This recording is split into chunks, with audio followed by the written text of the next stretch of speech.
Entre contadas. Entre contadas. Entre contadas. Entre contadas. ¡Ay, entre contadas! Entre contadas.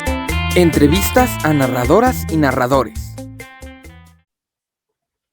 Bienvenidas y bienvenidos a Entre Contadas, una sección de entrevistas de la Red de Narradoras México. Yo soy Penélope Rivera y el día de hoy tengo a Francisco de la Torre.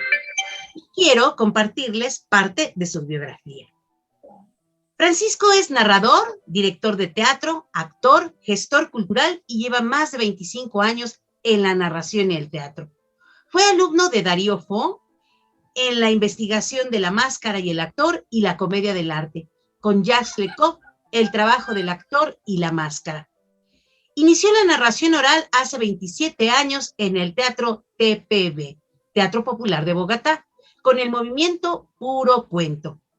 Y talleres con Francisco Garzón Céspedes, Jairo Aníbal Niño, Gabriel García Márquez, director de Teatro de la Palabra Colombia. Ha participado en festivales de narración oral tanto a nivel nacional como en encuentros internacionales.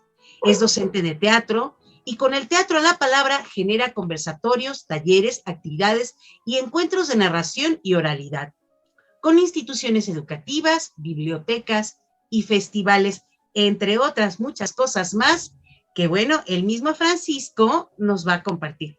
¿Cómo estás, Francisco? Bienvenido a Entre Contadas.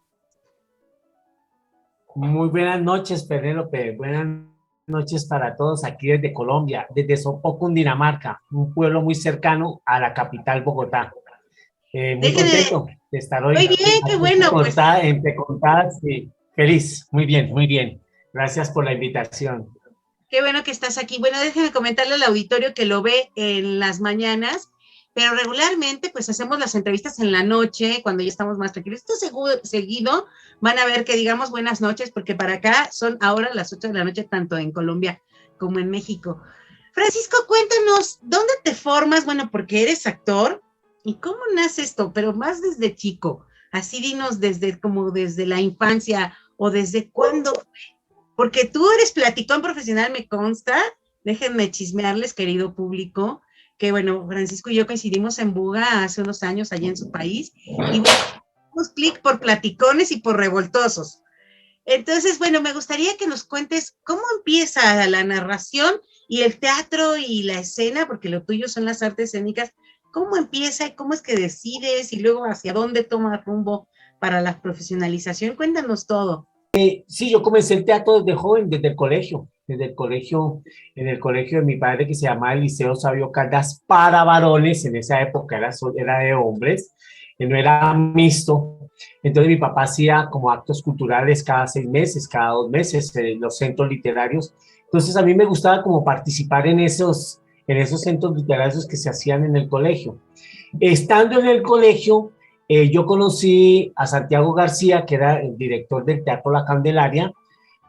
Aunque yo participaba en los encuentros culturales, a mi papá no le gustaba que yo me fuera al teatro, porque él decía que eso no daba plata y que eso era para vagos, que eso no era una profesión ni una forma de vida, ¿no? Le estoy hablando casi de 1975, 74, 75. Entonces, para ellos eso no era, que el teatro no era una profesión.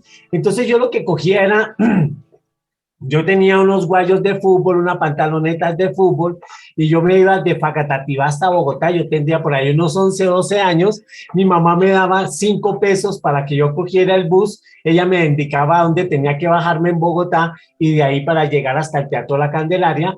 Y con Panchito Penagos, con Santiago, con Ruby, con Esperanza, con todos los que estaban en esa época en el Teatro La Candelaria, ellos me ensuciaban la pantaloneta, la metíamos en charcos y yo hacía teatro y después me volví a la casa. Mi papá me preguntaba que cómo me había ido en el entrenamiento de fútbol, y yo le decía que divinamente. Y así duré desde casi como 6, 7 años haciendo esa movida. Yo trabajaba en La Candelaria, trabajaba con Santiago García, y de ahí se creó el movimiento porque estaba a la par del Teatro de la Candelaria, existía el TPB, el Teatro Popular de Bogotá, que lo dirigía en esa época Jorge Aguitiana, era el director del TPB. El TPB era uno de los teatros más emblemáticos que había en Bogotá, con la Candelaria, con el Teatro Libre, con el Teatro La Mama, que era también otro teatro fuerte, el Tecal, el Taller de Colombia. Entonces, esos eran unos grupos que eran los que generaban todo ese espasmo cultural en Colombia. Creamos un movimiento porque se empezó a hablar de los cuentos, que había gente que contaba historias y contaban cuentos. Entonces, nosotros creamos como un movimiento que se llamaba Puro Cuento. Entonces, Puro Cuento, nosotros nos encontramos todos los jueves a las 6 de la tarde en el TPB, que lo coordinaba Jairo Aníbal Niño, era uno de los docentes, maestros que nos hablaba sobre la oralidad, sobre la narrativa. Y Puro Cuento comenzó a generarse, hasta que se creó un movimiento grande de narradores orales. En esa época no se llamaban narradores orales, sino cuenteros, los cuenteros de Bogotá. Entonces, comenzamos a generar como esos espasmos en las universidades que se llamaban perolas. Nosotros íbamos a la Universidad Nacional, íbamos a la Universidad Jorge Tadeo Lozano, nos íbamos a la Universidad Distrital, a la Pedagógica, y entre los parques que quedaban ahí entre la universidad, nosotros nos parábamos y comenzábamos a contar cuentos. Entonces uno contaba, llamaba al otro cuentero, y empezamos a generar también un movimiento ya muy fuerte de cuenteros en Bogotá. Cuando llega Francisco Garzón Céspedes a Colombia, entonces ese movimiento del TPB pues ya tenía un recorrido, ¿no? Un camino. Pero Francisco Garzón Céspedes fue el que centró como ese movimiento en narración oral escénica, que no era solo que eran los cuenteros que salíamos en la calle a contar historias, sino que la narrativa también se podía presentar en un escenario. Y él fue el que nos aportó como parte de esa técnica de narración, y hubo mucha influencia de Francisco Garzón Céspedes, no solo en Colombia, sino también había otro movimiento en Caracas, en Venezuela, que estaba Jorge Armando. Bueno, ya ahorita me acuerdo del nombre, pero en México también había una narradora y una escritora, Beatriz Falero, no sé si tú la conoces. Entonces llegó Beatriz Falero a Colombia, llegó Francisco Garzón Céspedes, y se generó como ese proceso de narración, ya como un estudio, ya no era, bueno, usted aprende a hacer un cuento y va a la perola, a la plaza principal de la Universidad Nacional y suelta el cuento, y si le fue bien, y saquen el sombrero y pasen la moneda, y entre todos nos repartíamos cuánto era lo que habíamos cogido, bueno, y para la cerveza, ¿no? Porque eso era eso. Entonces así fue que se fue generando todo el proceso de la narración oral, pues en lo que yo soy en este momento cuentero. Sí, bueno, pues de hablar, creo que Garzón fue una persona que ha dejado como semillas, un semillero, como el concepto ahora de narración oral, pero definitivamente también parte de los cuenteros, pues de la tradición oral de hace muchos años, en donde, bueno, pues ya se fue gestando en muchos lugares, también como dices, Venezuela muy fuerte, al igual que, bueno, pues otros países. A mí me gustaría que nos compartas, porque, bueno, pues también yo he visto tu trabajo en escena, eres muy corporal, y bueno, pues has trabajado muchas cosas que creo que las llevas ya a los espectáculos de narración oral, pero que tienen que ver del teatro. Me gustaría que le compartas al público un poco como tu historia dentro del teatro, porque bueno, pues has tenido también grandes maestros, has trabajado muchas cosas de la máscara, del gesto corporal, del gesto, bueno, de la palabra, ¿no? Entonces me gustaría que nos compartas cómo fue eso y cómo lo has relacionado, cómo trabajas tú la narración oral, por ejemplo, para un montaje. Es que ha pasado una cosa muy curiosa, Penélope, aquí en Colombia. Casi la mayoría de los narradores orales colombianos somos muy corporales, a diferencia de la narrativa en Argentina, que son como muy sentados, muy pausados, poco expresivos. En Brasil sí, ya pues por lo que es un poco más hacia el Caribe, ya se está aproximando más hacia arriba. Entonces en el Brasil es eso. En Venezuela también el narrador no es tan corporal, pero sí es muy cálido. Como en México, miren que ustedes narran y también hay mucha corporalidad. ¿Por qué en Colombia hay mucha corporalidad? Porque la mayoría de los narradores orales venimos del teatro. O sea, no hay narrador oral que haya nacido en la narración oral y después del teatro, sino nosotros comenzamos primero con el teatro y dentro del teatro poco a poco fuimos involucrando la oralidad, la palabra, la narración oral. Por eso si tú ves casi la mayoría de nosotros de los narradores colombianos somos como muy hiperkinéticos, hablamos mucho, los comentamos mucho, no nos gusta contar como sentados y eso a mí me pasó. Yo vengo de un proyecto de teatro muy pequeño, yo estaba más o menos, yo tendría unos 11 años, cuando entré al Teatro La Candelaria, que era uno de los teatros más fuertes que había en Bogotá, que lo dirigía Santiago García, y nosotros teníamos muchos encuentros, miren que eso era tan fantástico que cuando se hacían los encuentros, vamos a contar la anécdota, esto es de anécdota, ¿no? Sí, Entonces, el Teatro La Candelaria era muy chistoso porque cuando nos sentábamos, por ejemplo, en los encuentros de teatreros de Bogotá, entonces habían unos que eran mamertos, como uno le llama, de ultraizquierda, otros marxistas, entonces ahí llegaba Enrique Buenaventura estaba a su discurso, Rafael Camacho entraba a su discurso, Mario Matallana del Teatro Taller de Colombia a su discurso, Santiago García a su discurso, entonces unos eran de la izquierda, otros eran leninistas, otros eran trotskistas, entonces como el teatro también había el teatro del Movimiento Obrero Independiente Revolucionario del MOIR, que era otro tipo de teatro más contestatario. Entonces, cuando nosotros hacíamos esos congresos en el Teatro La Candelaria discutiendo, había algo curioso que cuando ya sentía, estaba como muy caliente la palabra, nosotros apagábamos la luz del teatro y eso nos dábamos trompadas y nos dábamos trompadas. Cuando prendíamos la luz, pues el que menos golpeado estaba era el que tenía la razón, pero esas eran unas cosas que se hacían ya como, pero era ya más caliente hasta que ya la palabra comenzó a crearse de otras formas. ¿Por qué la narración oral? A mí me parece que cuando nosotros comenzamos a escuchar las primeras historias, que era puro cuento, nosotros llamábamos puro cuento porque todo le decía, eso es pura carreta, puro cuento, vamos a ir a echar carreta a los parques a ver cómo nos va, pero cuando Francisco Garzón Céspedes nos centró a todo ese movimiento, a Carolina, a Oscar, a Francisco de la Torre, a Misael, a Juan Carlos Moyano, que eran los que estábamos narrando cuentos, Jorge Cadavid, que en paz descanse, y de ahí llega otro movimiento que son los que están ahora, nosotros ya, yo creo que los cuenteros que usted escucha ahorita son como la tercera o cuarta generación, yo le estoy hablando de 30 años atrás, entonces, las historias se empezaron como a cuajar, ¿no? Que ya no era que yo me aprendí este cuento, entonces yo voy a una plaza pública y lo suelto, pero si a mí me gustó el cuento que contó Penélope, entonces yo lo tomaba y lo contaba en otra plaza, no. Nosotros comenzamos a tener como una disciplina que nos encontrábamos los jueves de esa época y teníamos que contar un cuento que otro no lo hubiera escuchado, no lo sabía. Si tú te sabías ese cuento que yo había contado, a mí me tocaba pagar el almuerzo de todos.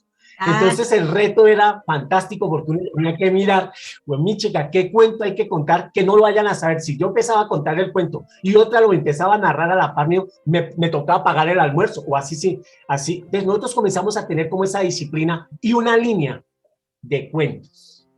No todos los cuentos los cogíamos para narrar, sino a mí me gusta mucho como los cuentos de la costa, cuentos que uno pueda tener. A mí me encantan los cuentos que yo pueda jugar con la gente.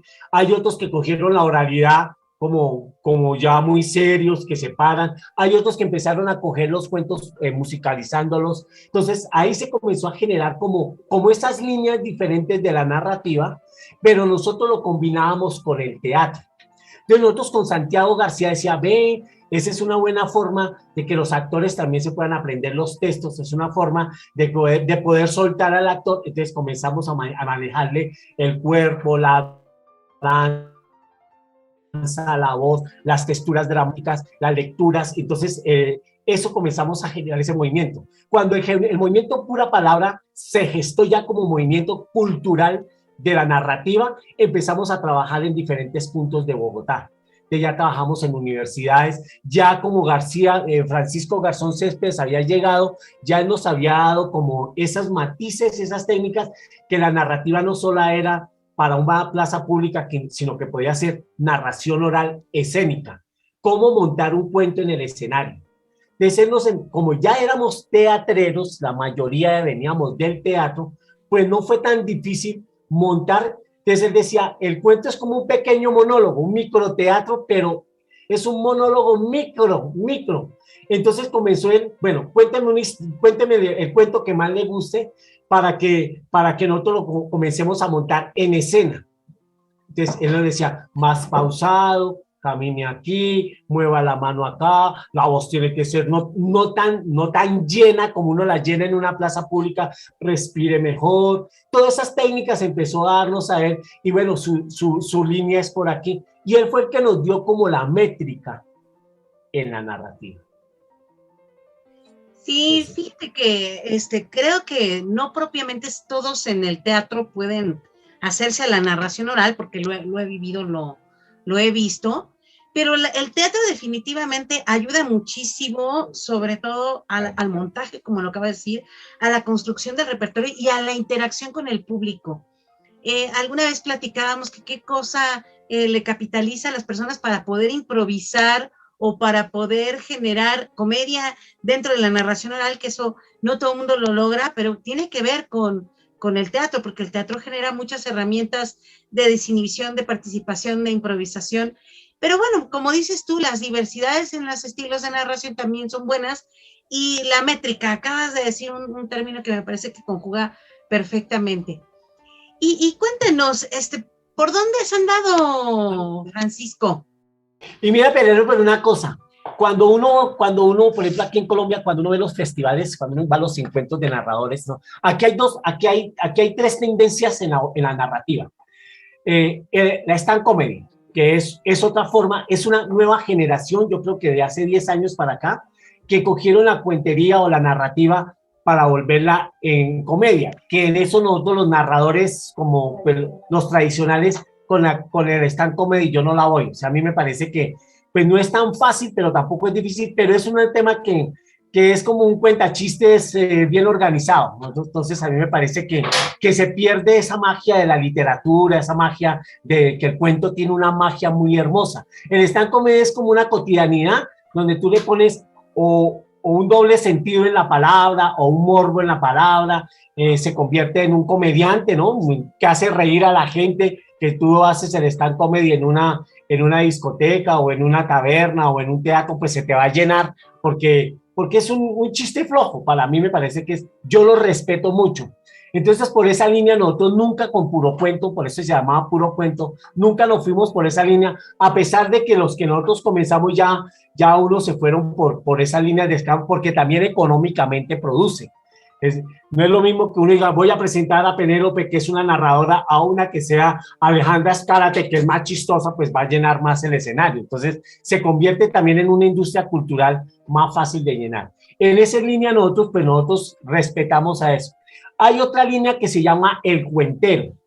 El cuentero aquí en Colombia es la persona que cuenta la historia, que no la investiga, sino que la escucha de otro, pero le pone su humorcito, su humor, pierde toda esa línea también que tiene, como digo, esa normativa que tiene la literatura, y se convierte también, casi es como la línea entre el stand comedy y el narrador oral.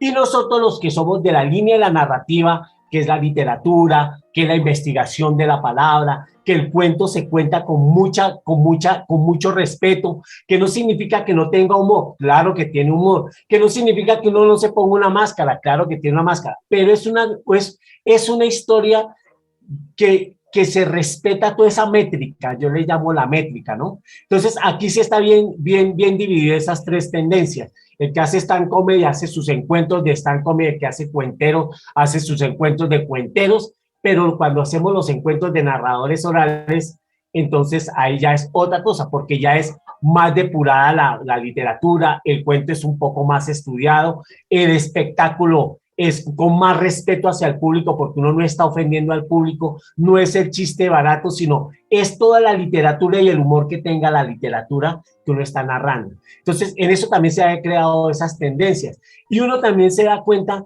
cuando un narrador o un cuentero de stand-up comedy no ha pasado por el teatro y cuando ha pasado por el teatro.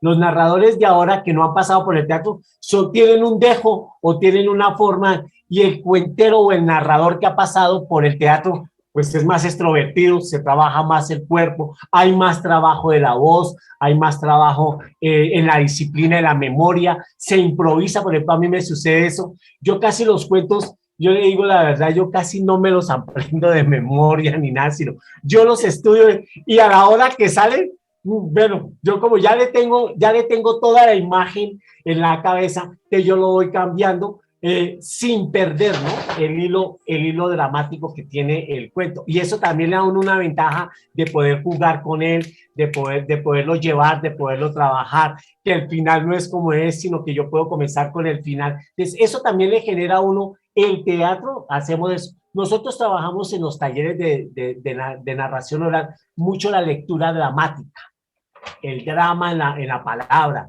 para uno poder sacar voces, para poder uno también darle vida a los personajes. Cuando hay un cuentero que no ha pasado por el teatro, siempre va a contar el cuento muy, muy lineal. Uno como actor, entonces ya dice, ay, aquí hay un personaje, entonces uno le puede dar una voz a un ratoncito, uno le puede dar una voz, oh, y estaba él ahí. Y cuando uno hace la narrativa en el cuento y muestra el personaje, uno hace como ese distanciamiento, ¿no? Que el público lo alcanza a notar. ¿Cuándo es que la narra y cuándo es que el personaje en toda esa narrativa entra? Porque eso es lo que uno hace con el teatro, eso es lo que me gusta. Por eso cuando uno narra la historia desde el teatro y no desde la narración, eso me parece que le da a uno mucho más recursos para la narrativa. Fíjate que lo acabas de describir muy bien, como estos tres estilos, al menos ahorita los denotabas, aunque yo creo que podría haber más variantes, pero definitivamente la formación sigue siendo incipiente, como nos vamos formando poco a poco en la narración oral, porque las escuelas se están, creo que, cimentando a partir justo de tu generación, de varias generaciones, a lo mejor un poco antes que tú, que poco a poco han ido capitalizando teorías y prácticas y técnicas y métodos para la narración oral. Y ahorita, como lo comentas, pero el teatro en sí da muchas herramientas para las intenciones, justamente para que la narración sea mucho más variable. Aquí sí creo que en México no está tan, o sea, está más dividido lo que es stand-up comedy, los comediantes, y creo que no entran en narradores, pero sí hay mucho que ocupan como la narración oral para la comedia, y siento que hay narradores que se les da la comedia de forma natural, y bueno, logran cosas maravillosas dentro de la narración oral, que también la risa explosiva y el humor hasta picarón no está lejos, pero lo acabas de mencionar tú de manera muy congruente. Es tal cual la estructura literaria, puede uno variar mil cosas, no es que te lo aprendas de memoria, pero la estructura continúa y soporta. Cuando no hay una estructura es cuando de repente es así como, se me fue el cuento, se me fue el público, porque hay que tomar en cuenta que la narración está hecha para el público. Entonces la participación del público es súper importante. Pero bueno, ya que estamos hablando de cuentos, ahorita nos seguimos platicando, que está bien bueno el tema. Pero ¿te parece si nos compartes un cuento? Claro, voy a compartir el cuento que yo siempre cuento cuando hago un espectáculo. Fue el primer cuento que yo escuché en mi vida. Y ese a mí me ha marcado. Y yo lo cogí como lo primero que yo cuento, así yo lo cuente 50 años, 200 años, 300 años, porque fue el primer cuento que es como cuando a la niña le regalan el vestido de 15 y ese vestido de 15 se guarda. Ese fue el primer cuento que yo escuché en mi vida, que fue el que me invitó a Puro Cuento. Y cuando yo lo narré en Puro Cuento, ahí me decían, miren, ese cuento para ustedes, como he dicho, cuéntelo, así usted tenga 100 años, cuéntelo siempre, porque fue con el primer cuento que usted entró como a esa puerta de la narrativa. Es esta. Dice, esta es la historia del cacique Tolú. Y el cacique Tolú estaba enamorado de la hija del agua. Y ella, cada vez que lo veía pasar, se le convertía en brizna, en lluvia, y a veces era un gran lago transparente y cristalino para que el cacique Tolú pudiera saciar su sed. Dicen que él quería regalarle un gran árbol de luz a la hija del agua, pero muchas noches de luna llena lo veían llorar, quejar, y en lo más alto de las montañas del Valle del Cauca gemía su dolor porque no podía sembrarle un gran árbol de luz, enterrarlo y regalárselo a la hija del agua. Un día mandó él a recoger todo el oro de su comarca e hizo un gran disco de oro. Y en la hora en que sol, sombra y hombre son una misma cosa, el cacique Tolú colocó el disco de oro en toda la luna de su corazón. Y el sol, que estaba también enamorado de la hija del agua, lanzó un rayo con toda su fuerza que atravesó el disco de oro y fundió para siempre el corazón del cacique. Y que la madre tierra lo abrazó en su vientre, la Pachamama, y que la hija del agua soltó una gran lágrima y también cubrió para siempre a su amado, que hoy le llaman el lago Calima. Solamente en las noches de luna llena, aquellos que aún creemos en el amor, hemos visto crecer ese gran árbol de luz. Y ese gran árbol de luz ha dado unas hojas y unos frutos entre verdes y amarillos. Y esos frutos con el tiempo fueron madurando. ¿Y saben qué tenía por dentro esos frutos? El corazón de las mujeres de Tuluá. Este es un cuento muy lindo, me parece. Es para esta Ese es un cuento del Valle del Cauca, de cómo nació el lago Calima en el Valle del Cauca. Entonces eso también me recuerda mucho porque parte de mi generación y mi familia es como de esa tierra. Entonces, y el lago Calima queda entre Buga y Tuluá. Sí, qué belleza. Muchas gracias. Y ahora cuéntanos, ¿dónde te has presentado y qué es lo que, o sea, qué público te gusta más? Bueno, yo sé que es un poco complejo porque a quienes nos dedicamos al teatro es muy difícil decir, este público me gusta más que el otro, pero por ejemplo, para el repertorio, ¿a ti qué te gusta más construir en repertorio? ¿O para dónde vas? ¿O cómo le haces tú? Mira, cuando a mí me invitan a un encuentro, yo por lo general llevo por lo menos unos 30 cuentos de toda clase, para niños, para jóvenes, para adultos, para la familia, cuentos que tengan un objeto, cuentos que uno pueda tener un pitico, cuentos que tengan un muñequito, cuentos que yo me pueda transformar, hacer gestos. Entonces yo voy haciendo, por ejemplo, como nos encontramos en Buga, cuando a mí Germán me invitó a Buga al encuentro, entonces él ya me había dado como todos los días de presentación. Entonces yo, durante esos 15 días, esos 20 días antes del encuentro, yo siempre tengo como un papel, yo digo que es una copiadina. Entonces yo dije, bueno, Festival de Buga. Entonces dije, bueno, colegio. Entonces ya me imagino colegios son estudiantes. Entonces yo, bueno, para los estudiantes tengo este cuento. Si es para niños, entonces yo tengo un cuento que los ponga a cantar, que se pare, que se haga, porque los niños también hay que tenerlos como muy activos, porque son muy hiperkinéticos y en cualquier momento se le va a uno de la atrapada que uno los tiene. O como hay cuentos, por ejemplo, que es en la noche, que es en teatro, pues uno ya sabe que va todo tipo de públicos, puede ir un adulto, un universitario, una familia. Entonces yo cojo como ese repertorio y lo tengo en un papelito y bueno, comienzo con este cuento, con este, sigo con este, pero a mí me sucede una cosa, cuando yo ya estoy en el escenario, entonces yo veo al público y digo, oh, miren, entonces ya no voy a hacer el segundo, lo paso para el quinto y el quinto, pero ese ya es una mecánica.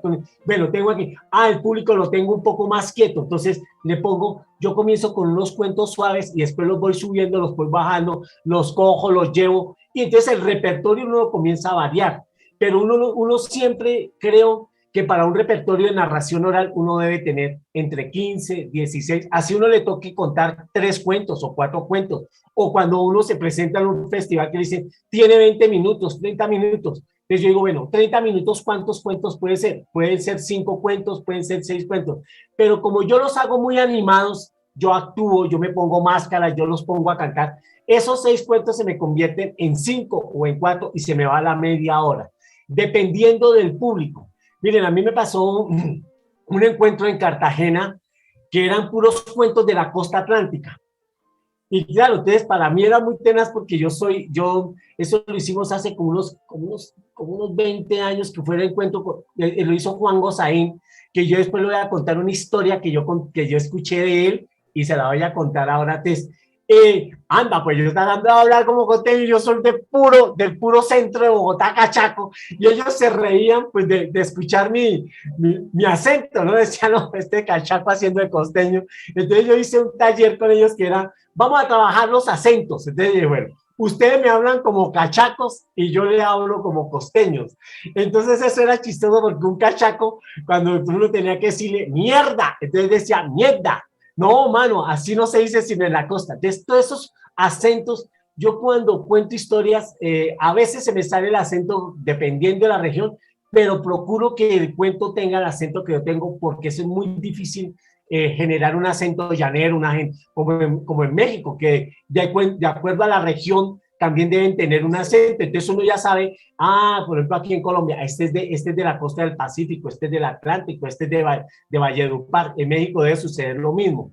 Y entonces en esas narrativas yo trabajo de acuerdo al público que me dicen. Cuando es un festival, entonces yo ya llevo como un repertorio total, repertorio único y variadito. Entonces yo meto aquí, meto acá, y entonces uno con el público es que uno va tanteando, no, entonces uno siente que el público como que uno lo está bajando mucho, no, metámosle ¡pam! Lo vuelve uno a subir, tengámoslo aquí, llevémoslo para allá, eso ya lo hace uno a la medida que uno va trabajando la narrativa.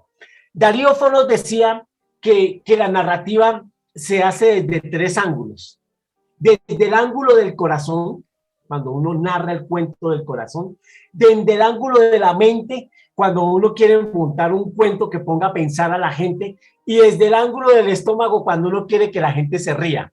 Entonces él se ponía una máscara y decía, la comedia del arte, cuando yo quiero hacer un personaje dramático, entonces yo todo lo trabajo desde la razón, entonces toda mi postura es como muy intelectual para que la máscara dé, y mi narrativa comienza a tener otro gesto. Pero si yo quiero que relajar a la gente, entonces uno tiene que hacer un cuento que la gente ría y le duela el estómago. Entonces, eso,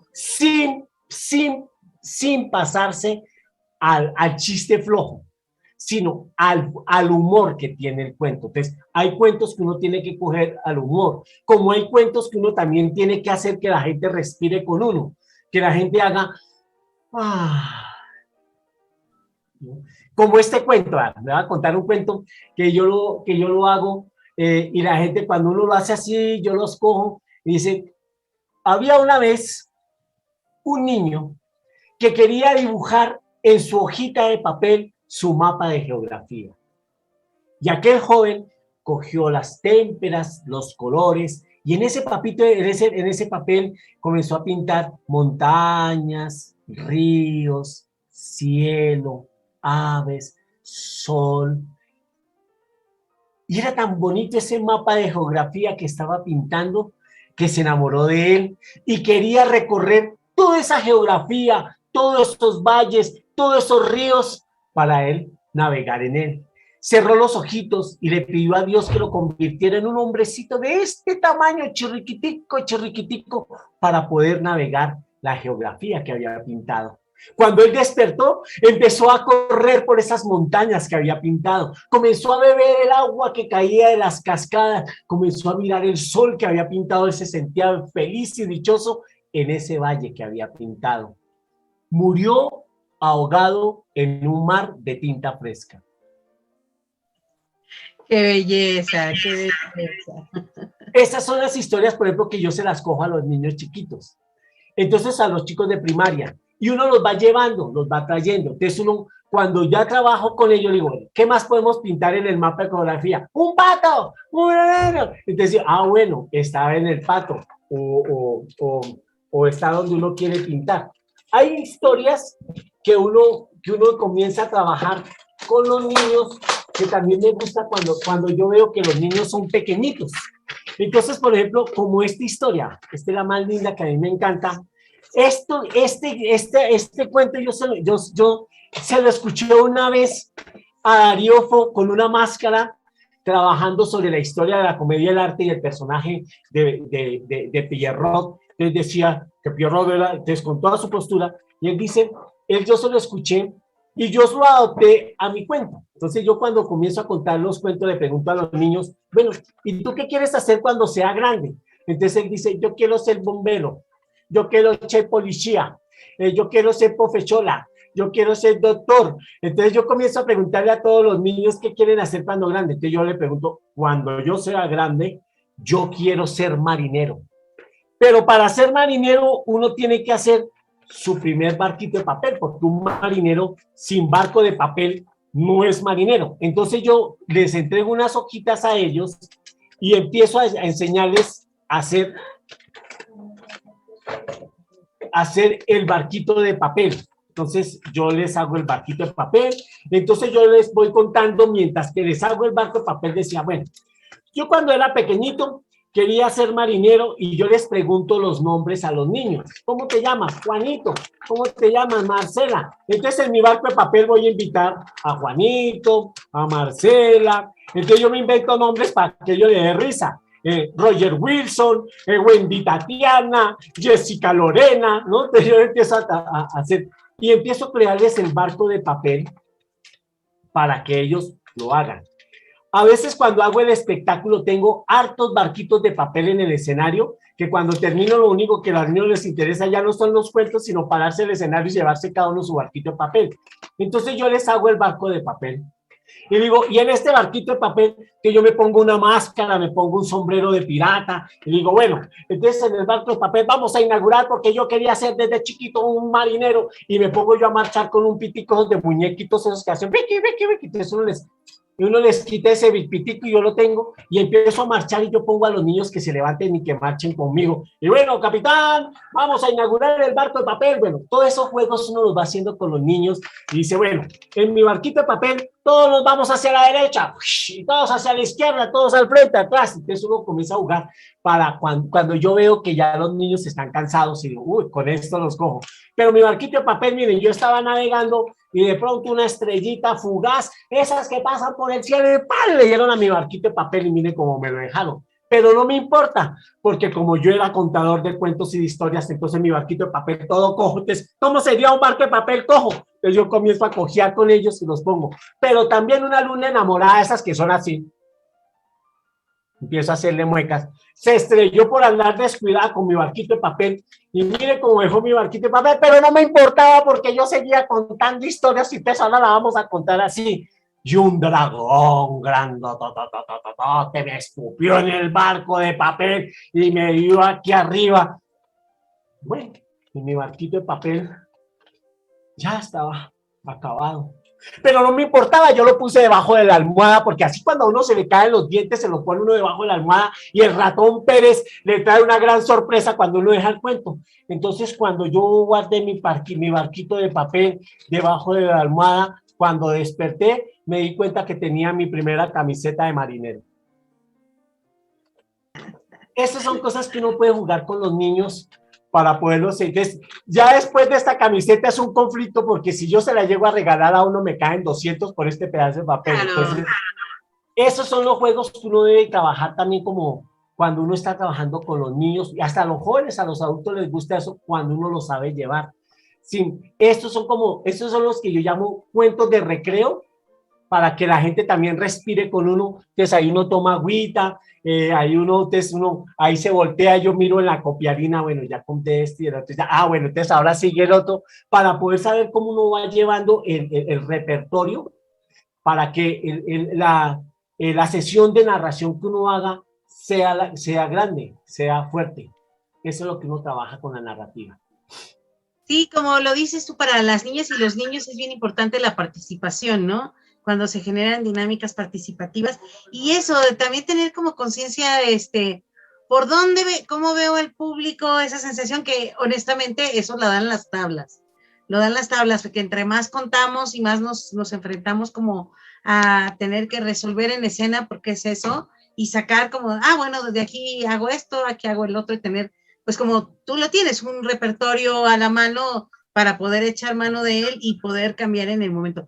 Oye, Francisco, cuéntanos una función que hayas dicho, esta ha sido como muy difícil. O sea, un público que tú digas, no, hombre, qué difícil, porque seguro has tenido alguno de esos.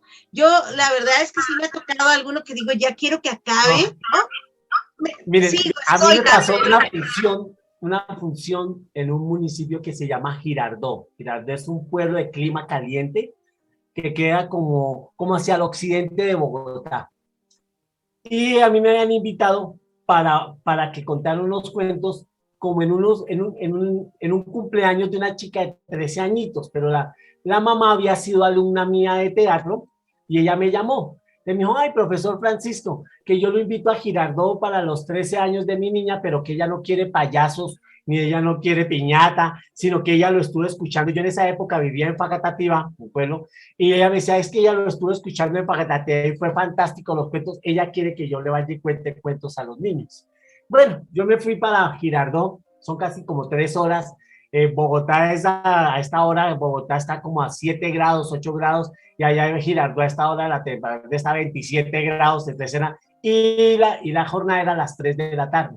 Claro, yo llevé mis vestuarios, yo tomaba mi agüita, pero yo cometí el error de llevar unos confetis son unos papelitos bien chiriquiticos, y yo se los empecé a repartir a los niños, que yo les decía, cuando yo les cuente el cuento del grillito, ustedes tiran esos papelitos para arriba y ustedes todos caían con los papelitos. Dije, bueno, yo me llevé un paquete de confetis y cometí yo, el error fue mío. Yo les di los confetis y en lugar de hacer el cuento del grillito, le hice el cuento de un personaje que se llamaba Tarhud. Tarhud es un narrador que cuenta la historia cómo fue que el hombre inventó su primera ollita. Entonces yo les digo a ellos que hacía miles y millones de años había un hombre que se llamaba Tarhud y que él vivía y que sus casas eran de piedra, y Tarhud era así, después como yo les hacía a Tarhud, era así Tarhud. Yo les hacía gestos de micos y bueno, y en un momento dado que yo me le acerqué a un niño y le dije, ¡Rah! Para asustarlo, y coge el chico esa manotada de confetis y me la pone en la boca, y yo me tragué una manotada de confetis que me salían por la nariz, me salían por la boca, y los chicos eran toteados de la risa porque yo era, y yo hablaba y me salía confetis, y yo me hablaba, me salía confeti por la nariz, y bueno, de todos modos ya después de que yo me limpié, pues yo tomé agua, pero para mí ese show fue, para ellos era fantástico. ¿Y cuándo volvemos a hacer Tarhud? Y yo, bueno, eso me pasó en esa anécdota de ese día. Yo dije, no vuelvo a contar, cuento el cuento de Tarhud, pero no vuelvo a llevar confetis, porque eso, no, y eso fue muy tenaz, porque esa bocarada que yo sentí, eso fue como una bomba de confetis que me cayó, claro, me llegó a la garganta, yo hablaba así, yo tosía, y no, y ese día ya se me acabó la sesión de narración, porque ya no podía contar más historias de cuentos, pero bueno, eso fue, ya con esa dije, no más confetis con los niños. Eso es una anécdota como muy agradable y desagradable que me pasó. Sí, o sea, lo estás contando con mucho humor y ahora da risa siempre a la distancia, pero cuando uno lo está viviendo, no es nada sencillo, incluso pese a que tú hayas dado, no te imaginas, porque bueno, pues ellos deciden, ¿no? Claro, no, yo me atoré, eso me daban agua, eso me daban golpes en la espalda, y cada vez que me golpeaban yo tosía y me salía más confeti y me salía, no, ya después dije, no, a la señora que ya no podía dar más porque yo casi me estaba ahogando con ello. Yo creo que me tragué un poco de esos confetis y dije, no más, con eso, primera y última vez en mi vida que cuento historias con confetis, más con niños. Entonces eso es como bueno, otra anécdota que me pasó a mí, en un festival en Lima.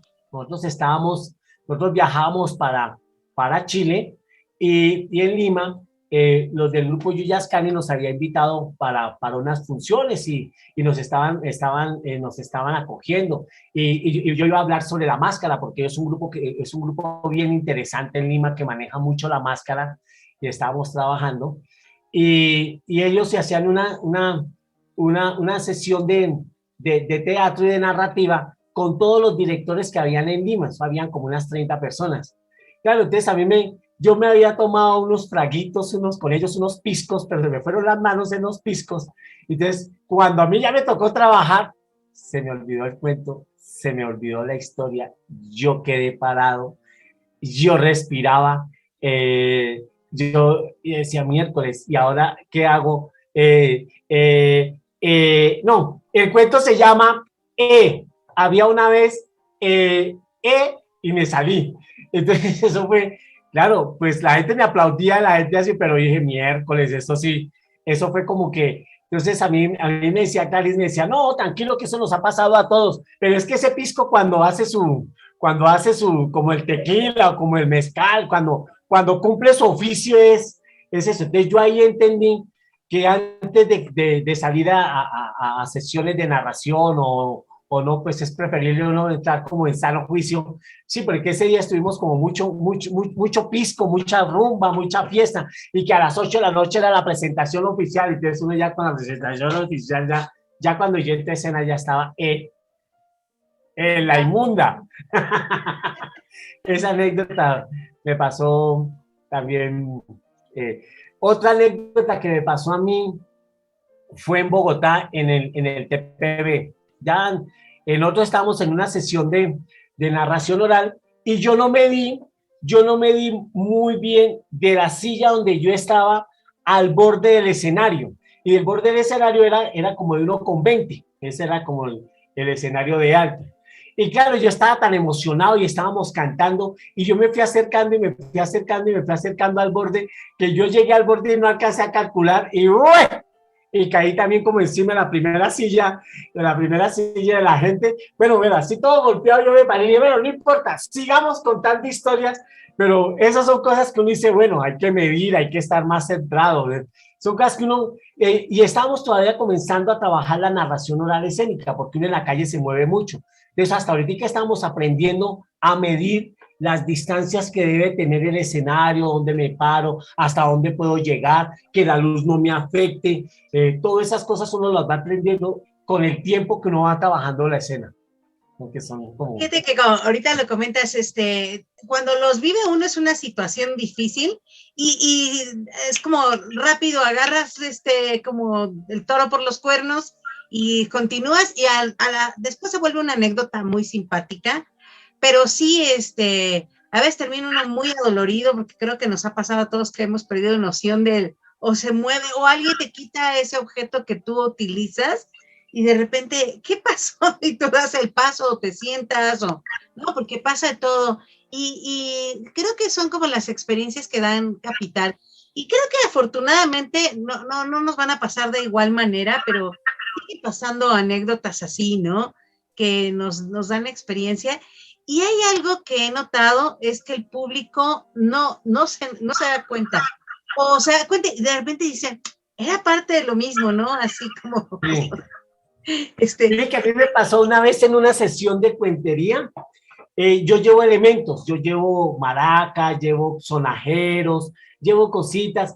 Y a mí, y como me habían dicho, rápido, terminaba como una obra de teatro y yo entraba, eso fue en el municipio de Funza, pero eso fue muchos años. Claro, entonces eso era así, eso era correr y correr mucho, usted no terminaba era cuando ya estaba el otro en bambalinas acosándolo. Claro, yo salí y yo dejé todo en la maleta y no alcancé a poner los objetos. Entonces, claro, ya estando yo afuera, ese teatro estaba, pero así había por lo menos unos 500 chicos con un colegio lleno. Cuando yo entré, empezaba a contar las historias, y cuando yo empiezo a mirar la mesita que yo utilizaba y no tenían no tenían los elementos para jugar, yo decía, miércoles, ¿ahora qué cuento hago si este viene con este y este viene con este? Entonces, ¿qué me tocó salir? Me hice el disimulado, empecé a hacer un cuento y yo me salí y llegué a la maleta y le dije, esta era la maleta que yo tenía. Usted sabe qué tengo en esta maleta. Miren, en esta maleta cuando yo comienzo a abrirla, ¡pam!, pongo este elemento, miren, tengo este, y con este tengo este cuento.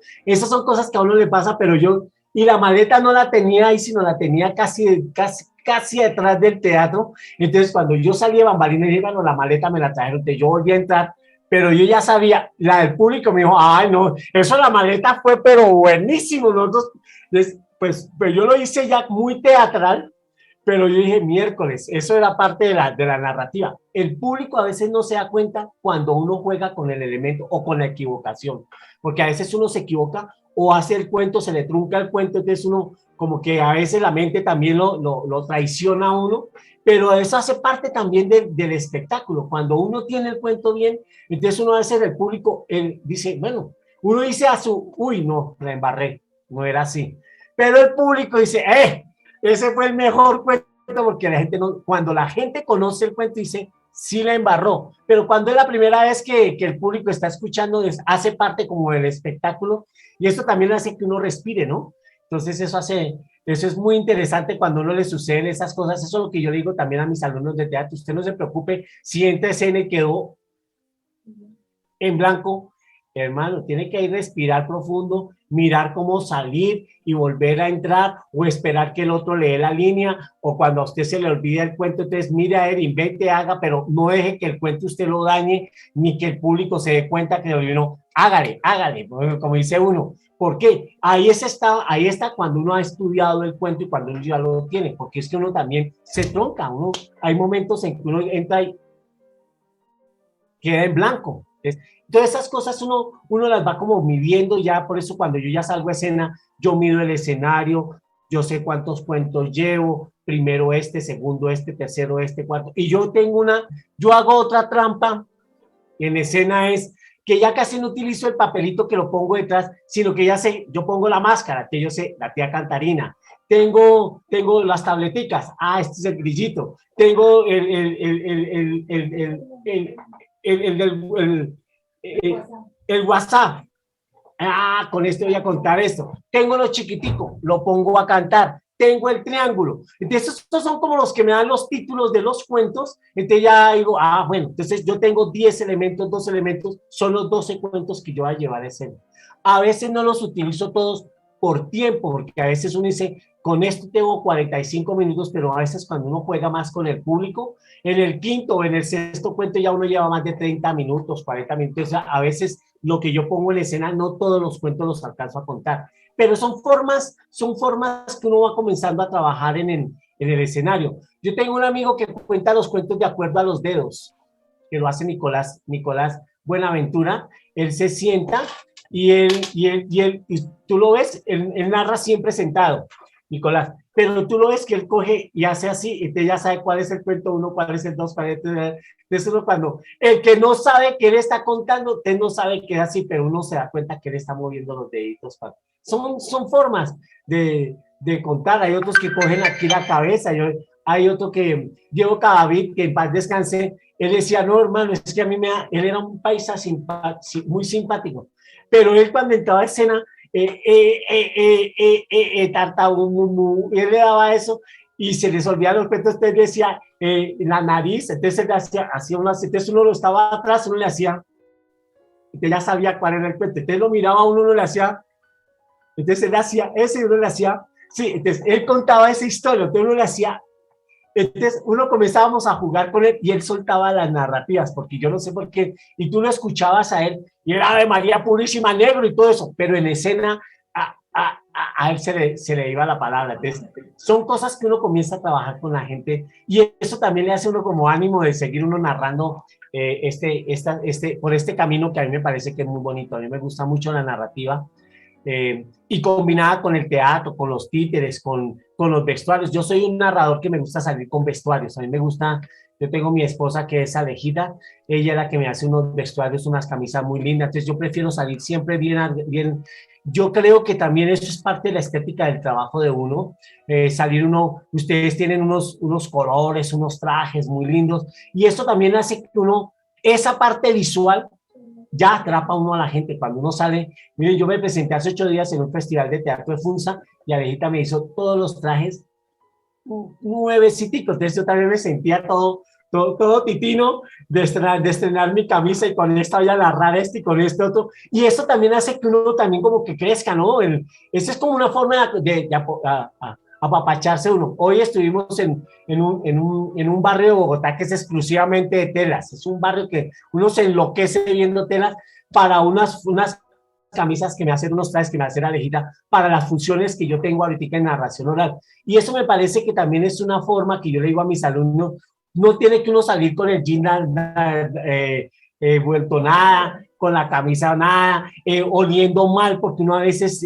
uno tiene, yo llevo mi perfumito, me baño, me arreglo, porque eso hace también parte como de la estética del trabajo, ¿no? Cuando uno se relaciona con la persona chévere, cuando el niño o la gente se le arrima a uno y dice, ay, este siempre huele, a mí me dicen, señor, usted cada vez huele más rico. Y uno no sabe quién se le está arrimando, como yo le digo a mis compañeros, y ahí está la venta del trabajo de uno, porque uno también está vendiendo su espectáculo. Entonces, la persona que se le acerca a uno y dice, uy, mire tan bonito que viste el olor, dice, turista satisfecho, trae más turistas. Entonces, esas cosas yo se los digo a los compañeros, pero porque en una sesión tiene que salir como que descachalandrado, sí, como desalineado, sí. Si esto le está dando también a uno, es su forma de comer también y de vivir. Entonces, yo pienso que esto es una industria y esto es una forma donde uno tiene que respetar su espectáculo.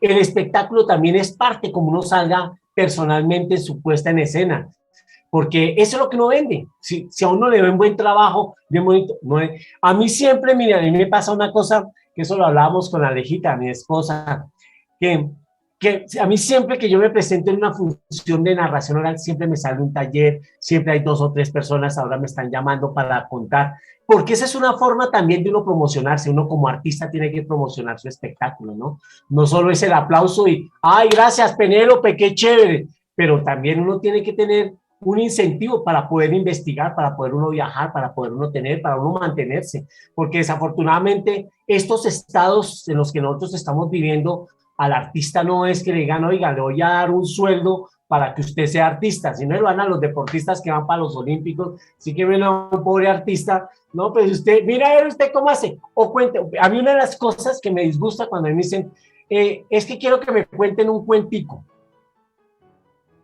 Venga, le cuento una anécdota que me pasó con una profesora de un colegio, y la profesora me llamó, entonces me decía, Francisco, es que, así toda despectiva, ¿no? Es que nosotros vamos a hacer una semana cultural del colegio y estamos necesitando a un cuentero. Yo le dije, no, yo soy narrador oral, bueno, a un cuentero. Le dije, bueno, listo, yo soy un cuentero, pero así como toda despectiva. Pero necesito cuánto cobra por los cuentos. Le dije, yo le cobro tanto. Me dijo, bueno, pero es que simplemente necesito que me cuente un cuentico, así como. Pero le dije, bueno, le voy a contar un cuentico. Listo. Dije, me le voy a ir con un cuentico. Y yo llegué al colegio, le armé la escenografía que yo pongo, mis mesas, mis elementos, puse las máscaras, todo así como quien dice, este va a ser una narración grandísima. Y entonces dijo, sí, pero no se puede demorar porque es solo un cuentico. Entonces dije, bueno, un cuentico. Y entré, y ese colegio había como unos 300 niños sentados esperando el cuento. Entonces yo empecé a jugar, le dije, bueno, voy a contarles un cuentico. Desde el cuentico que le conté, le dije, por fin Penélope dejó de tejer. Infidelidad. Y me fui. Entonces esa señora, como que plop, y los chicos. Y claro, yo me fui al salón donde me había cambiado y me empecé a cambiar otra vez y me dice, y la narración, y le digo, su merced, usted me dijo que era un cuentico. Yo le conté un cuentico. ¿Usted quiere que le haga un espectáculo de narración oral? Así, dígame que le haga el espectáculo. Yo lo hice fue por toda esa, entonces uno dice, hay cosas que uno debe también ser muy claro con los entonces yo lo hice simplemente por la perspectiva y después el rector de la Totea de la Reza me dijo, usted no sabe a quién le dijo lo que usted tenía que decirle y él por eso le contó un cuentico y era un cuentico.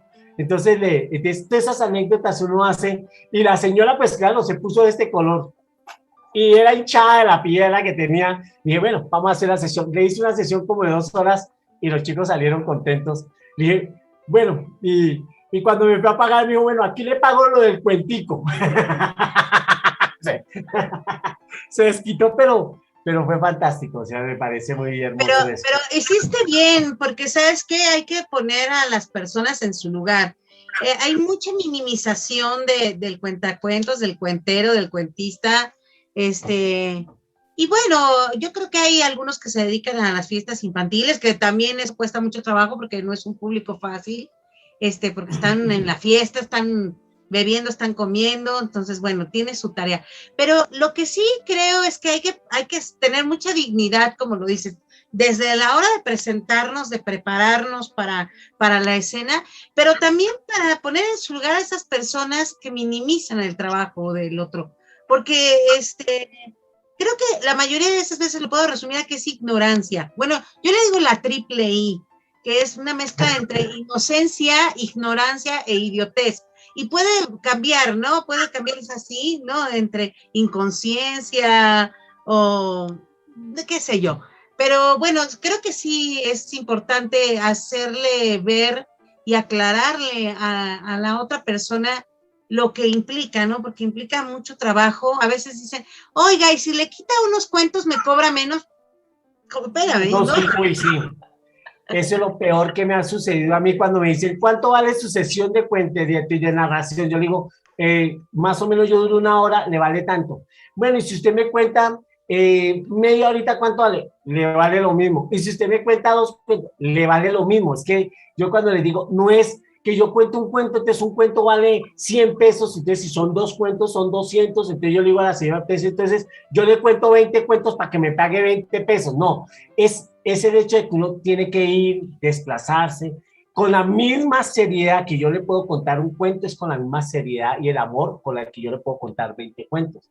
Usted cuando va a ir a un concierto de Vicente Fernández no le va a decir, yo pagué 300,000 pesos porque Vicente Fernández me va a contar me va a cantar una sola canción. Él cobra por una, por 20, por las 15, lo mismo. Entonces, eso es lo que hay que enseñarle a la gente, que el trabajo de uno es digno. O sea, uno no le dice a Vicente Fernández, yo lo traigo hasta Colombia, pero ¿cuánto me cobra si me canta una canción? Entonces le va a decir, le va a salir más caro que yo vaya desde México, me dé el hotel, me dé la comida, me ponga el sonido, me ponga para una canción, que me haga lo mismo y yo le cante las 10 o las 15 que yo cante en mi repertorio. Eso es lo que hay que enseñarle a la gente. La gente no, y más que todo en las instituciones educativas, las profesoras de español son anti de todo, porque ellas creen que contar un cuento es, ay, no, un cuentico, no viene el payasito de la palabra, no deje que me va a distraer a los niños. Entonces yo a veces les digo, hay payasos y hay como nosotros que no contamos historias. Eso es lo que uno tiene que mirar, lo que tú dices, la dignidad, la dignificación del artista tiene que ser, porque en estos países creen que, a mí todavía después de 35 años que yo he ido recorriendo los escenarios y hablando, oiga, ¿y el teatro le da plata? Y eso también a mí una cosa que me parece que es una falta de respeto cuando uno le dice, no es que, sabiendo que hay plata, ¿no? Pero sí tienen para pagar la orquesta, tienen para pagar una orquesta de 300 millones, para Pipe Bueno, para Carlos Vives, para Silvestre Dangond hay plata, pero para el cuentero, ¿será que me puedes colaborar? O sea, a mí esa es una de las cosas. Uno trabaja con sus amigos, cuando yo le digo, bueno, Penélope, listo, vamos a trabajar, pero cuando el gobierno tiene plata, ¿por qué si a un Carlos Vives se le pueden pagar 300 millones? No, para uno, y ahora uno cobra y no, Moricho, este man se va a volver rico. A mí esas cosas son de las que yo digo, el trabajo. Si son amigos, si somos el combo, pues nosotros sabemos que esto no es tan fácil, pero yo le voy a decir, bueno, Penélope, por venir a la entrevista ahorita le paso la cuenta de cobro. No, porque eso son cosas que nosotros lo estamos haciendo por amor, porque nosotros llevamos el mismo camino. Pero cuando el Estado tiene plata, cuando la gente tiene plata, ¿por qué si a ellos sí, uno no? O sea, que uno qué es. No es el pobre vaciado, no. No, traigamos esa cuentera que nos hace reír, esa de México, y ya llevémosla, que esa es una maravilla, eso con aguardiente nos hace reír. No, uno no puede convertirse en el bufón de nadie, o sea, y hay gente, el problema aquí en Colombia es que si hay gente que se presta para eso. Entonces, eso también, el trabajo de uno también es mal pago, mal valorado, porque hay gente que yo puedo cobrar una cantidad de plata, pero hay otros que van, bueno, no, conmigo cuente. Entonces, la gente cree que eso es gratis, ¿no? Que el arte es gratis, el teatro es gratis, la escritura es gratis, el dibujo es gratis. Y resulta que para llegar uno a este camino le ha tocado a uno duro, porque es que uno tiene que trabajar en contra del Estado, en contra de todo el mundo, en contra hasta de la familia que no está de acuerdo que uno esté con esto, porque entonces es el pobrecito, es el vaciado. Entonces, todas esas cosas uno tiene que hacer la dignidad cuando uno está en escena. Yo por eso, cuando yo me presento a escena, yo procuro dar lo mejor que tengo, salgo con todo hecho. Para mí este es el último día de respiro de mi vida. Mucho después de eso ya me morí, volví a nacer cuando terminé la obra y ya, porque hay que enseñarle a la gente que esto es digno, esto es digno. Implica no solamente ir a llevarlo a cabo, sino pues las horas de trabajo de montarlo, de leer, de prepararse, y que comemos, y que nos implica oficina, y nos implica servicios contables, que nos implica aprender cosas de gestión, ¿no? Digo, tú eres gestor cultural y has desarrollado también, pues has sido líder de proyectos que conseguir los recursos económicos cuesta mucho, incluso hasta los recursos humanos y también la infraestructura para llevarlo a cabo. Todo el tiempo es mucho trabajo, mucho trabajo, y eso es bien importante ponerlo a que las personas lo vean. De repente te digo que entre inocencia e ignorancia digo, bueno, ella no sabe o él no sabe. Pero cada vez más, antes me enojaba más porque era yo más pasional de chavilla, y ahora ya agarre, le digo, por ejemplo, acá nos hablan para que si podemos ir, pero funcionarios públicos, y yo digo, uy, el día que el funcionario público tal institución vaya gratis o no cobre su cena, ese día vamos gratis de aquí. Tú me avisas cuándo es. Entonces ya usamos como humor y sarcasmo ya desde hace unos años para acá, pero desafortunadamente ha costado trabajo educar. Siento que poco a poco se ha ido tomando más valor hacia la narración oral, creo que por parte de algunas instituciones o academia, ¿no? De que lo han visto cada vez más formal. Pero siento que en materia de política cultural todavía nos falta, y no se diga en cuanto a los públicos, no el gusto hacia eso, porque lo tienen, sino la conciencia del intercambio económico que implica. Eso, mucho que trabajar, mucho que trabajar. Oye, Francisco, ¿nos cuentas otro cuento? Claro ya para que sí. así como decimos la última y nos vamos. La de Pirnos. Exacto. No, y mire que antes del cuento lo que tú dices es verdad, pero ¿sabe cómo uno comienza como también a generar ese respeto con el trabajo que uno monta en la escena? Yo pienso que cuando uno se vuelve serio en el escenario, entonces a mí me invitan a los festivales de teatro y dice, bueno, llevemos esto porque él tiene un trabajo serio en su puesta en escena, en el vestuario, en la narrativa, el respeto que uno le tenga al público con el cuento, sin agredir, sin lastimar, sino para agradar. Entonces ahí es donde uno dice, bueno, ya comienza uno a mirar. Y mire, ¿qué me pasó a mí hace 8 días en un pueblo aquí cerca de Sopó que se llama Funza? Hicieron un festival de teatro, a mí me invitaron para abrir el festival con narración oral. Y el chico que estaba organizando, pues llevó un compadre de narración, que le llegó en camisa, lo llevaron a un colegio, y eso era hijo de no sé qué, fue tanto así que la profesora le dijo, compañero, pero es que cómo nos va a traer una persona así donde nosotros estamos tratando de educar a la gente. Y entonces a él ya le tocó, entonces a mí me programó el domingo, que era por Facebook, y ya entonces mi espectáculo lo grabaron, y él me pidió permiso que si lo podía llevar por Facebook, o pues a las instituciones educativas. Te dijeron, miren la diferencia, miren lo que trajo él, es su forma de ser, su puesta en escena. Uno comienza a hablar también con el espectáculo, ¿no? O sea, con la responsabilidad que uno tiene esto, porque esto es una responsabilidad clara. La gente no ha querido entender que la oralidad es una responsabilidad bien, o sea, el enseñarle a los niños que a través del cuento uno los aproxima al libro, los está sacando de un estado de violencia, los está sacando del televisor, los está sacando del celular, que uno le está diciendo, hay historias fantásticas que a uno le provocaba, ya como, a mí me gustaría tener 1.000.000 de cuentos en la cabeza para poderlos narrar y podérselos dar a la gente, pero también eso implica mucho tiempo. Entonces uno les dice a los chicos, lean, chicos, lean. Ese celular los tiene el tip-top, eso los tiene en la olla, todas, y salen con bobadas que uno comienza a mirar y digo, no, por Dios, es una perdedera de tiempo. Entonces, esto también es una responsabilidad. Cuando yo hablo con los niños, cuando hablo a los colegios, lo que les inculco, hay que leer, hay que estudiar. Mire, un cuento lo anima a uno. Así como ustedes se ríen, ustedes también pueden contarle cuentos a otros niños que se rían. Eso es una responsabilidad y es como la campaña que tenemos que hacer nosotros los narradores, los que estamos en este camino, para que no se pierda la literatura. Vamos a tener que guardar los libros y tenerlos en museos y ya, el celular, el profesor Google nos da todo, como dicen ellos. Entonces sí es una responsabilidad muy linda. Hay un cuento muy lindo que dice, este es un cuento, le cuento esta historia de este cuento. Este es un cuento de Borges, de unos cuentos inéditos que yo lo encontré una vez porque yo lo escuché hace por lo menos unos 20 años y en una entrevista que le decían a Borges que él porque tenía, por ejemplo, el cuento de Maruja, que lo voy a contar, que él porque esos cuentos nunca los puso dentro de su literatura.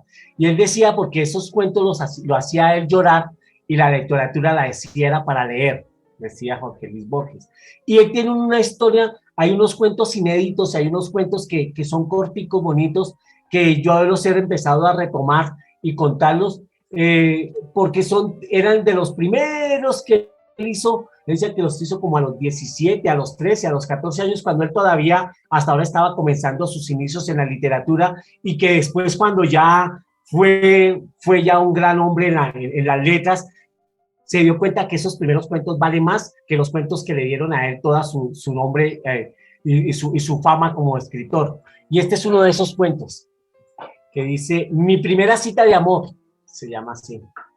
Dice, una maestra de literatura, preocupada porque sus alumnos no leían, les puso una tarea que investigara, indagaran o leyeran en el periódico, en una revista, y lo que más les llamara la atención lo recortaran y lo colocaran el día lunes en la cartelera de literatura. Este joven, como de 17 años, empezó a hacer pues su tarea, ¿no? El oficio de investigar, y en el periódico, en la parte más pequeñita por encima de los avisos limitados, encontró un aviso que decía, mi nombre es Laura, favor a este teléfono. Entonces a él le pareció como muy curioso ese aviso de Laura, lo recortó y lo colocó el día lunes en la cartelera de literatura.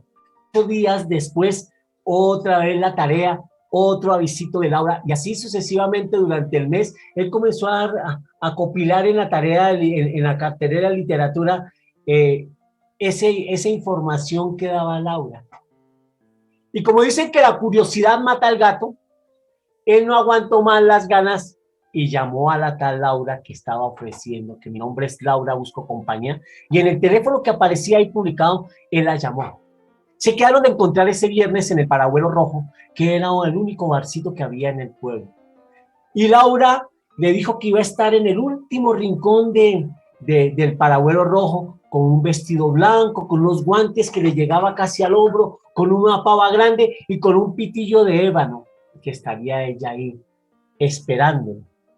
Aquel joven todo emocionado, ese día salió temprano del colegio, arregló su pantalón, planchó su camisa, le sacó el brillo a los zapatos, se quitó los 4 pelitos que le estaban saliendo en la cara, se afeitó y no se echó perfume, se bañó en perfume porque dejó toda la cuadra perfumada mientras que atravesaba la plaza pública y llegó al Parabuelo Rojo. Tímidamente entró y vio que ella estaba ahí, Laura, la del vestido blanco, la de la pava, la de los guantes que casi le llegaban hasta el hombro y la que estaba fumando con un pitillo de ébano. Se acercó él. Se saludaron. Parece que el niño Cupido en ese mismo instante, en ese cruce de miradas, atravesó la flecha, porque se arrepapocharon, se amalaballaron, se sonrieron, hablaban al oído, se decían cosas hermosas y se escuchaba esa carcajada tímida de él, porque él estaba cumpliendo su primera cita de amor. Y por ende, Laura también estaba cumpliendo su primera cita de amor y le dijo que para cumplir su primera cita de amor, ¿por qué no le invitaba a tomarse una menta? Ese licor agradable y bello que vendía. Entonces él llamó al garzón, pidió la menta y para él una cola. Laura era una mujer entre 77 y 78 años, pero no importaba, porque dicen que para el amor la edad no existe. Y bailaron, se sonreían, se arrepopochaban de nuevo hasta que llegó la menta y la cola. Brindaron. Laura brindó porque era su primera cita de amor y era la mujer más feliz del mundo. Y ella la cogió con sus manos, la revolvió, la degustó y cayó muerta. Cuando llegó la policía para recogerla, cuando le pusieron ese manto blanco a ella que estaba ahí en esa taberna, ahí acostada, tirada, él con el corazón desastrado, vuelto nada, con ese corazón que se le estaba partiendo, le preguntaron que si ella era su abuelita. Y él contestó que no, que era mi novia y nos queríamos mucho. ¡Wow! ¡Qué belleza! Está muy intenso. Muy bien, muy bien. Pues muchas gracias. Pues ya para cerrar el programa, me gustaría que nos cuentes en unas palabras, ¿qué es para ti la narración oral? La vida. Para mí significa la vida. Para mí significa que cada vez que sale ese imaginario popular de la boca, que uno la suelta pero no la puede otra vez devolver, y esos gestos, por ejemplo, el gesto que tú hiciste con el de Laura, que quedaste como que, pucha, así estaciado, eso le hace a uno recordar que la vida vale la pena, que vale la pena estar en este camino. O sea, para mí la narración oral es la vida, que vale la pena seguir uno luchando por la palabra, que vale la pena seguir luchando por la sonrisa de un niño, que vale la pena seguir luchando por este país, por la vida, por estos mundos que estamos en guerra, que estamos en esta incertidumbre del hombre que quiere acabar al hombre. Entonces nosotros, yo quiero acabar al hombre, pero a punta de palabras, que se mueran de la risa. Yo quiero que todo el mundo, cuando yo esté en escena, yo quiero hacer la guerra desde otro lado, desde otro punto de vista, que cada vez que yo esté en escena y que mis cuentos, la gente se muera de la risa, pero que se muera en paz y que se muera viviendo feliz. Eso para mí me parece que es la narrativa. Me parece que es la vida. Muchas gracias, Francisco. Muchas gracias por esta entrevista. Y bueno, pues nos estamos viendo en la siguiente Entre Contadas. Me parece muy bien. Muchas gracias a todos. Un abrazo para México. Y que viva México, cabrones, como dicen aquí. Y que viva. Con mucho amor, pero un abrazo grandísimo. Muchas gracias. Muchas bendiciones. Y bueno, ya vieron ustedes qué grata experiencia fue esta entrevista. ¿Y saben qué? Nos vemos en la próxima. Red de Narradoras México.